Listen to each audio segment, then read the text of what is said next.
Set. Quiet. Andy Steele. I'm thrilled to be backstage here at the Ohio Faith and Freedom Event with the Herman Cain. And Herman, you rolled out of bed this morning. Yes. And according to the Wall Street Journal NBC News poll, yes, the Rasmussen poll, and at least one other national poll, you're leading this race. And how do you explain that? What do you think has gotten you to this point? And obviously, this is going to be a very different race for you from here on out. So, yes. How do you feel about it, and what are your plans? Well, you're right, Ralph. When I rolled out of bed this morning and saw that headline on the front page of the Wall Street Journal, I felt that big bullseye on my back get bigger. So that was number one. Let's go back to the Florida straw poll. I think that basically says what's happening. That poll said that the voice of the people is more powerful than the voice of the media. Mm-hmm. They were trying to say that this was down to a two-person race. In fact, some of the political pundits had written me off and said that I should just go ahead and shut my campaign down. But we were listening to the people. The second message that came out of that is that message is more powerful than money. Governor Romney and Governor Perry spent a considerable amount of money trying to influence that straw poll vote. Mm-hmm. They did it the right way. We rented a bus, drove around the state, talked to people, listened to people, shared my message of specific common sense solutions, 999 for the economy, personal retirement accounts for Social Security, energy independence strategy by taking advantage of all of our energy independent resources that we have here, a very clear foreign policy position with every nation in the world that we have a relationship with. I have been providing specific solutions from the beginning, and I believe that that's what's resonating with people. So this surge, as my name ID continues to rise, I believe is what's contributing to this, because 3 months ago, my name ID was like 21%. Mm-hmm. And so what's happening is people across the country are answering the question, who is Herman Cain? It's now, according to the latest Gallup poll, 61%. So to put it in business terms, I'm the growth candidate. Room to grow. Yes, lots of room to grow. Now, Herman, you've got a very distinguished business background. You've run businesses, you've been CEO of a business, you've created jobs.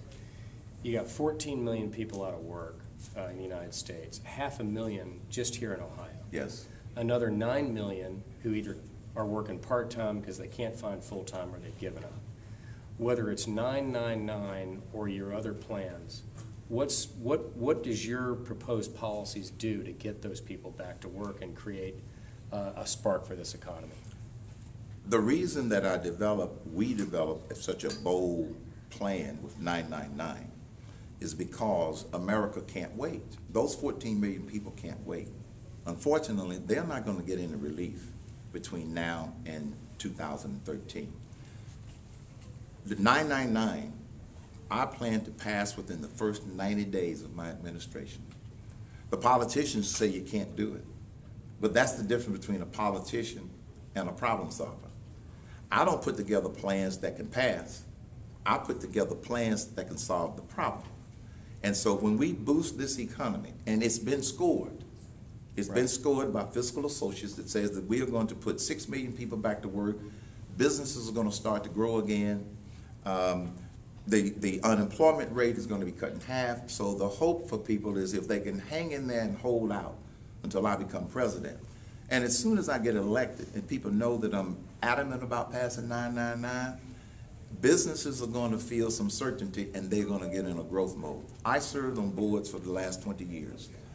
The things that we talk about in board meetings used to revolve around how do we grow. But in the last 3 years before I started to run for president, the conversation had turned to how do we survive because of all of the uncertainty. Yeah. And I happen to believe that one of the reasons that 999 is catching on to people because it's providing them some real hope about how we get this economy growing. One last question, Herman, and then I'll let you go. We got 500,000 members around the country. We had probably between 1,500 and 2,000 tonight. They're going to be out there mobilizing, organizing, turning people out to vote.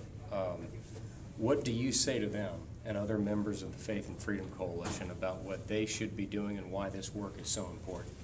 This work is extremely important. And as the fourth verse right in the middle says, In God is our trust, but not if you stay home, not if you don't do what you can do. God help those who help themselves. It won't do any good, it won't do any good to hope that America gets back on the right track if you don't do what you can do. And so my encouragement to you is every vote counts. You must also become teachers of your friends and your family and encourage them, because in God is our trust, but God is dependent upon us to take this nation back. Herman, thank you very much. It's always a pleasure, Ralph. We're praying for you, my friend. Keep me in your prayers. Yeah, you bet. Thank you. Let's get you